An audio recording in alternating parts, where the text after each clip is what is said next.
Happy World Sickle Cell Day to all my family, my friends, my followers, those that have any type of sickle cell, whether it's Sickle Cell SS or Sickle Cell SC, etc., etc. I wish you a beautiful day and a full one, 24 hours, okay? But seriously, this day is for me, recognizing how far I have come with this connection with this dis-ease.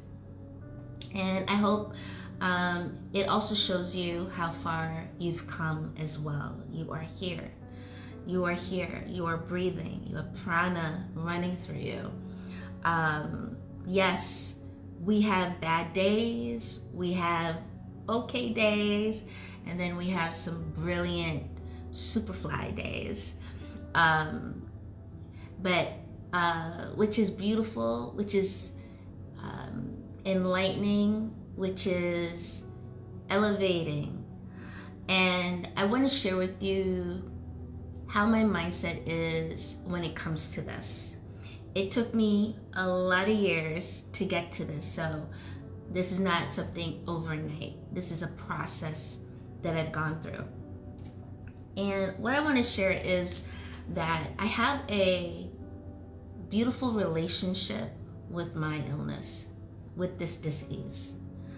I used to look at it like an enemy, like a thorn in my side, like a predator, like a demonic entity, like you name it, what, low crazy word or phrasing or sentences I could use. That's how I used to look at this illness, until when I was studying Ayurveda, and my guru at the time was trying to figure out sickle cell and how it affects the body and all this other stuff. And from an Ayurvedic point of view, she had me start looking at a different way, and then I built on that. So I remember the first question she asked me, which was, what are you running from? Why? Because every time that, or I can feel it coming on, I'm shutting down everything. I'm going to get my medicine, I'm going to get my blankets, I'm going to, lay down, I'm not going to do anything, when it would get really, really bad like that. Because on the other flip side of that, I would be the one to ignore it and keep going at what I'm doing. And when I say lived on the edge, I was that for a lot of parts of my life, like just going. I don't care, whatever, get over it. You gotta go. You gotta have to catch up with me, type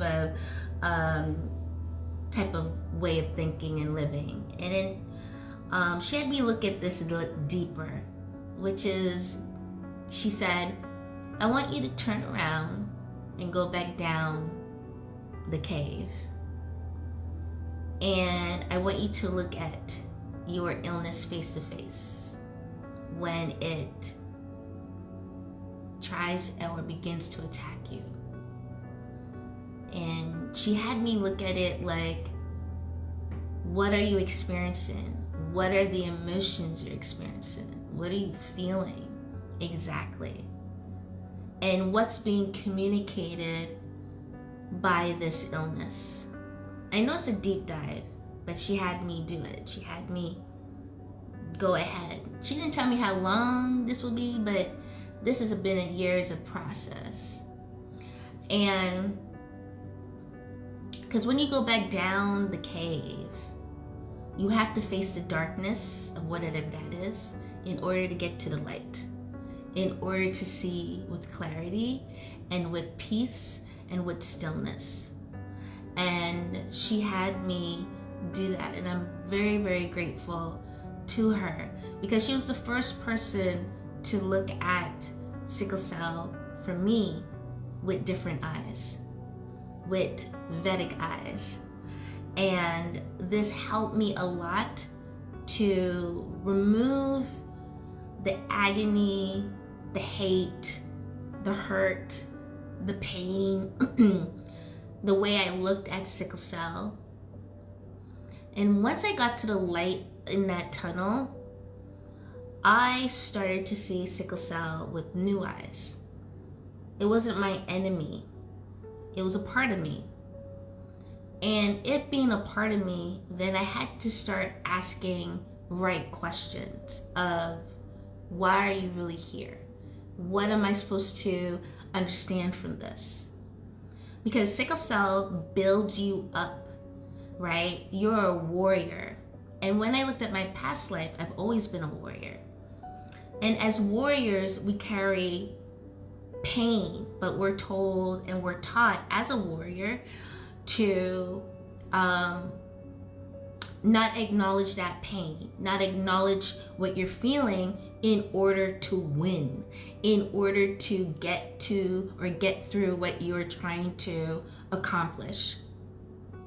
As a warrior, we are always on the battlefield, or we're creating strategies to overcome. That's why we are always on the front line. Whether spiritually, mentally, emotionally, physically, we are the ones on the front line, regardless of what's stabbing us in the back. We are on the front line. So my past life, I have been a warrior several times. The recent one before I came here, I was a Native Indian warrior. And ready to suit up, ready to but always strategizing, mapping. It's something that I'm really good at, is mapping and strategizing. And so taking on this illness, coming in, because it's a choice, I did take this on. This was a decision. When you're coming here, you create a blueprint. You create a blueprint of experiences that you want to have. And one of those on my blueprint was this illness. So now that I'm here, it was to understand, why did I make that choice? What is it that my soul wants to experience and overcome and achieve? And so as a warrior, you really want to fight. But when you're in a temple that is in such crazy physical pain, and for me, I feel like my pain is either you stabbing me with a sword, right, a double-edged blade, and using a sledgehammer on my body. That's how painful. So you guys can try. If you know, some people like, really? They're like, go get a knife if you want to, or a sledgehammer. Have someone bang that. You can't do it. You have to allow someone else, because that's what it is for us, right? Like an outsider banging us with that. Okay? So when we scream out, that's real pain, because not only physically you're feeling it, but spiritually you're feeling it. And so a part of that is releasing the identity and the things that come with a warrior, and come into peace. You're coming into mindfulness. You're coming into a softness that's necessary. Because when you are in warrior mode, and this entity is in warrior mode, we're fighting. But you cannot. You have to be the one understanding you're in control, and that it's not, right? So I look at, what's the messages that you're trying to give me? And probably I am so off on time. Oh my gosh. I'll go in a part 2, okay guys?